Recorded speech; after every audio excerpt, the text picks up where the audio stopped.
വെള്ളപ്പളുങ്കു നിറമൊത്ത വിദഗ്ധരൂപീ കള്ളം കളഞ്ഞു കമലത്തിലെഴുന്ന ശക്തി വെള്ളത്തിലെ നുരകൾ തള്ളി വരും ഗണക്കൻ ഉള്ളത്തിൽ വന്നു വിളയാടുക സർവകാലം.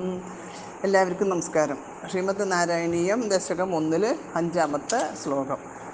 ഇതെല്ലാം നമ്മൾ പറഞ്ഞത് അനക്കമില്ലാത്തതും എന്നും നിറഞ്ഞതും അവസാനമില്ലാത്ത പരമാനന്ദമാകുന്ന അമൃതം തന്നെ സ്വരൂപമായതും കണക്കറ്റ മുക്താവലി ലയിച്ചിട്ടുള്ളതിനാൽ അത്യന്തം സ്പൃഹണീയവുമായ ശുദ്ധ സത്വാത്മകമായ ബ്രഹ്മമാകുന്ന സമുദ്രത്തിലെ തിരയടിക്ക് തുല്യമാണ് അത്യന്ത ശുദ്ധമായ സത്വഗുണം എന്ന് അറിവുള്ളവർ പറയുന്നു.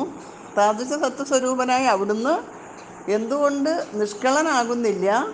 സകളൻ എന്ന് പറയാൻ കാരണം അവിടുത്തെ കലകളായ ത്രിമൂർത്തികളും മറ്റ് അവതാരങ്ങളും വിഷയമാക്കിക്കൊണ്ടായിരിക്കും എന്നാണ് ഇവിടെ നമ്മൾ പറഞ്ഞു നിർത്തിയത്.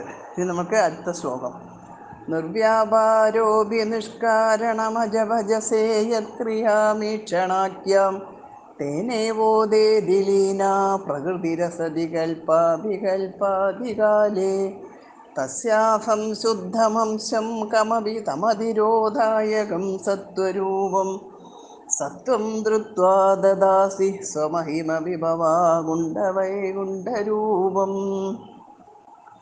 നിർവ്യാപാര അഭി നിഷ്കാരണം അജ ഭജസേ യത്ക്രിയാം ഈക്ഷണാഖ്യാം തേനേ വോദേതി ലീന പ്രകൃതി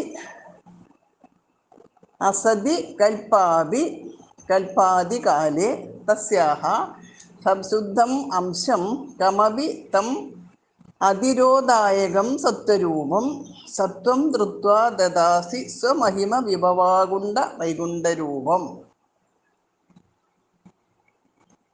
നിർവ്യാപാര അഭി സ്വതവേ ഒരു ചേഷ്ടയും ഇല്ലാത്തവൻ ആകുന്നു എങ്കിലും നിഷ്കാരണം വ്യക്തമായ ഒരു കാരണവും കൂടാതെ ഈക്ഷണാഖ്യാം ക്രിയ ഈക്ഷണം എന്ന ചേഷ്ടയെ കൈക്കൊള്ളുന്നു എന്നത് യാതൊന്നോ ഭജസേ എന്ന് പറയുമ്പോൾ കൈക്കൊള്ളുന്നു എന്നത് യാതൊന്നോ തേന ഏവ അതിനാൽ തന്നെയാണ് അസതി കൽപ്പ അഭിലീന ഇല്ലാത്തതായി തോന്നിയിരുന്നുവെങ്കിലും അങ്ങയിൽ ലയിച്ചു കിടന്നിരുന്ന പ്രകൃതി അതായത് മായ കൽപ്പാദികാലേ കൽപ്പത്തിൻ്റെ തുടക്കത്തിൽ ഉദേതി ഉയർത്തെഴുന്നേൽക്കുന്നത് സ്വമഹിമ വിഭവാഗുണ്ട തൻ്റെ തികഞ്ഞ മഹിമാവിനാൽ തനിക്ക് അപാരമായൊരു മഹിമാവുള്ളതിനാൽ ഒന്നിലും മടക്കം പറ്റാത്തവനെ വൈകുണ്ഠ പറയുമ്പോൾ വൈകുണ്ഠവാസിയായ ശ്രീ മഹാവിഷ്ണു സഹത്വം ആ അങ്ങ് അതായത് നിർവ്യാപാരനായ അവിടുന്ന് തസ്യാഹ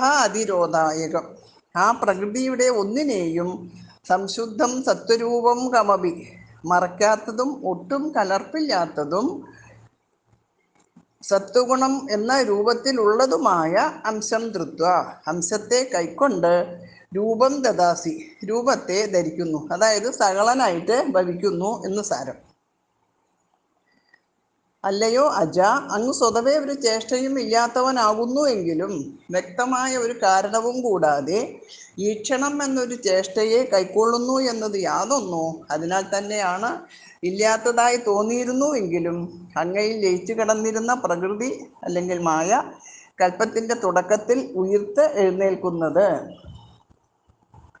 തൻ്റെ തികഞ്ഞ മഹിമാവിനാൽ തനിക്ക് അപാരമായൊരു മഹിമാവുള്ളതിനാൽ എന്ന് സാരം. ഒന്നിലും മടക്കം പറ്റാത്തവനെ വൈകുണ്ഠവാസിയായ ശ്രീ മഹാവിഷ്ണു ആ അങ്ങ് നിർവ്യാപാരനായ അവിടുന്ന് ആ മായയുടെ ഒന്നിനെയും മറയ്ക്കാത്തതും ഒട്ടും കലർപ്പില്ലാത്തതും സത്വഗുണം എന്ന രൂപത്തിൽ ഉള്ളതുമായ അംശത്തെ കൈക്കൊണ്ട് രൂപത്തെ ധരിക്കുന്നു, അല്ലെങ്കിൽ സകളനായിട്ട് തീരുന്നു.